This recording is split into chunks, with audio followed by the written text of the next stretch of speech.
Your peace does not disappear because life is difficult. It disappears because you keep giving other people permission to control it. One careless comment changes your entire day. One cold message sends your mind into panic. One argument ends in 10 minutes, but you continue fighting it in your head for 10 hours. And sometimes, long after the other person has forgotten what happened, you are still lying awake, defending yourself to someone who is not even in the room. That is not emotional sensitivity. That is captivity. Because the moment another person can control your inner state, they hold power over you. Principle 1. Decide what deserves access to your mind. Most people do not lose their peace in one dramatic event. They lose it through small invasions. A rude tone, a delayed reply, a stranger's opinion, a bad morning, a conversation that ended awkwardly, a look you interpreted as disrespect.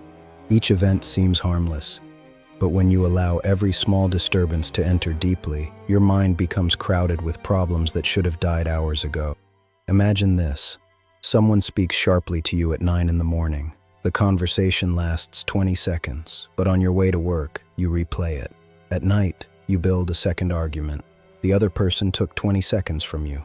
You gave them the entire day. That is the real theft. And the thief is not always the other person. Sometimes it is your own undisciplined attention. Your mind strengthens whatever it repeatedly visits. When you replay an insult, your body reacts as though the insult is happening again. Your chest tightens. Your breathing changes. Your muscles prepare for conflict.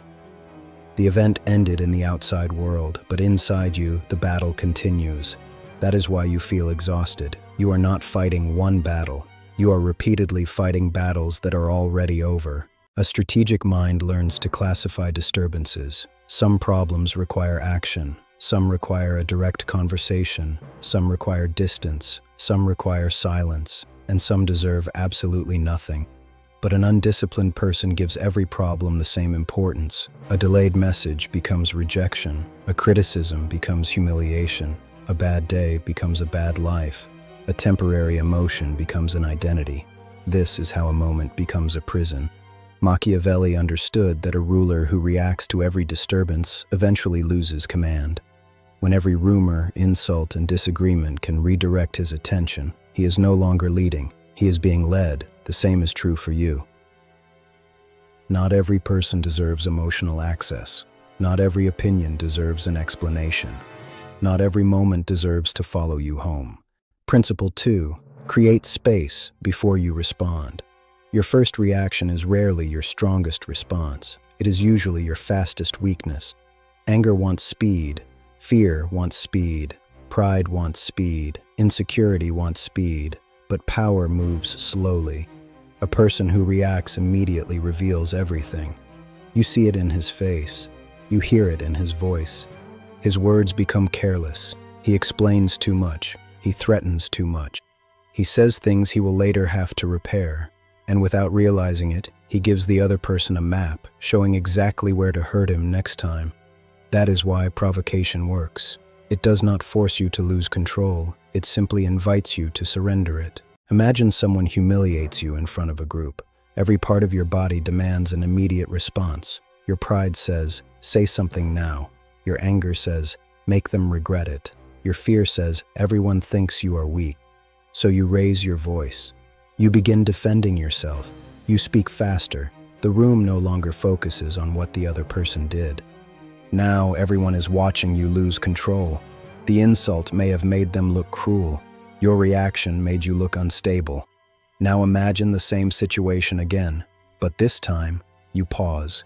You look at the person. You breathe once. You let the silence become uncomfortable. Then you ask calmly, "Are you finished?" Suddenly, the power changes hands. The pause did not make you weak. It prevented your opponent from choosing your behavior for you. Principle 3. Train calm before the crisis arrives. Most people want to become calm in the middle of chaos, but calm cannot be improvised. It must be trained. You cannot spend every ordinary day feeding your nervous system noise, panic, distraction, and urgency, then expect yourself to become disciplined the moment pressure arrives. Look at how many people begin their morning. They wake up and immediately reach for the phone. Messages, news, notifications, arguments, other people's lives, other people's emergencies. Before their feet touch the floor, their mind already belongs to the world. Then one small problem appears later in the day, and they explode. Not because the problem was enormous, because their mind had no space left. Strategic calm begins long before conflict. It begins in ordinary moments when no one is watching. 5 minutes without your phone, finishing one task without checking notifications, walking without constant noise in your ears, waiting before answering an emotional message, breathing slowly before entering a difficult conversation. These actions look small, but they teach your nervous system an important lesson. I do not have to obey urgency. I do not have to react to every signal. I can feel pressure without becoming pressure. There was a manager who appeared calm during every company crisis. When deadlines collapsed, employees rushed to him. When clients complained, everyone expected him to panic. But he never raised his voice. He would sit down, ask 3 questions, and decide what needed to happen next. People assumed he was naturally calm. He was not. Every morning, before opening his email, he spent 15 minutes planning the 3 decisions that mattered most. Before difficult meetings, he wrote down the outcome he wanted. When angry, he never sent a message immediately. His calm was not a personality trait, it was a system. That is the part most people miss. They admire calm people but refuse to practice calm habits. Then they claim, "That is just not who I am." That excuse is weak. You trained your current reactions through repetition. You can train different ones the same way. Machiavelli's world was filled with uncertainty, betrayal, shifting alliances, and sudden danger. In that environment, the person who panicked first often lost. Composure created time. Time created information. Information created better decisions. The same principle still applies. When pressure rises, your mind narrows. You stop seeing options. You begin defending, attacking, or escaping. Calmness expands your vision again. You hear what was actually said. You notice what was not said. You separate the real problem from the emotional performance surrounding it. You see choices that panic would have hidden. So build routines that make calm familiar. Do not wait for the storm to practice standing. Principle 4. Refuse to be recruited into chaos. Some conflicts do not need your participation. Read that again. Not every accusation deserves a defense. Not every disagreement deserves your energy. Not every emotional person deserves access to your emotions. And not every invitation to fight must be accepted. This is where most people surrender power while believing they are defending themselves. Someone raises their voice, so they raise theirs. Someone becomes disrespectful, so they become disrespectful. Someone brings chaos into the room, and they open the door like a fool. Then they call it strength. It is not always strength. Sometimes it is simply emotional imitation. They gave you their state of mind and you copied it. Now both of you are unstable. Conflict rewards the person who can observe without immediately entering. Imagine receiving a cold message. "We need to talk." Your chest tightens. Your mind instantly creates a disaster. Maybe you are being rejected. Maybe you made a mistake. Maybe something terrible happened. So you send 4 messages. What happened? Did I do something? Are you angry? Please just tell me. The other person has not explained anything, yet your peace is already gone. You invented the chaos and then surrendered to it. A disciplined response looks different. You notice the anxiety. You do not deny it, but you also do not obey it. You reply, "Okay, let me know when you are available." Then you return to your life. That is emotional control, not feeling nothing, not pretending you do not care. Simply refusing to let incomplete information control your behavior. A feeling can be real and still be wrong. Your fear can be real without being accurate. Your anger can be real without being useful. Your guilt can be real without belonging to you. Your desire to explain can be real without being wise. Emotions are signals. They are not kings. Before entering conflict, identify what is actually happening. Is this a real problem? Is this a misunderstanding? Is someone trying to solve something? Or are they merely trying to transfer their emotional chaos into you? Then choose the correct level of engagement. Some situations need a direct conversation. Some need time. Some need distance. Some need a firm boundary. Some need nothing. You are allowed to say, "I will discuss this when we are both calm." You are allowed to say, "I am not continuing this conversation while I am being disrespected." And you are allowed to say nothing and leave. Silence is not always weakness. Sometimes silence means the other person no longer controls the direction of your attention. Abraham Lincoln was known for writing angry letters that he never sent. He allowed the emotion to exist, but he did not automatically turn that emotion into action. That is maturity. Do not prove your strength by joining every battle. Sometimes the strongest move is refusing to be recruited into chaos. Principle 5. Turn pressure into information. Chaos will not disappear. People will still disappoint you.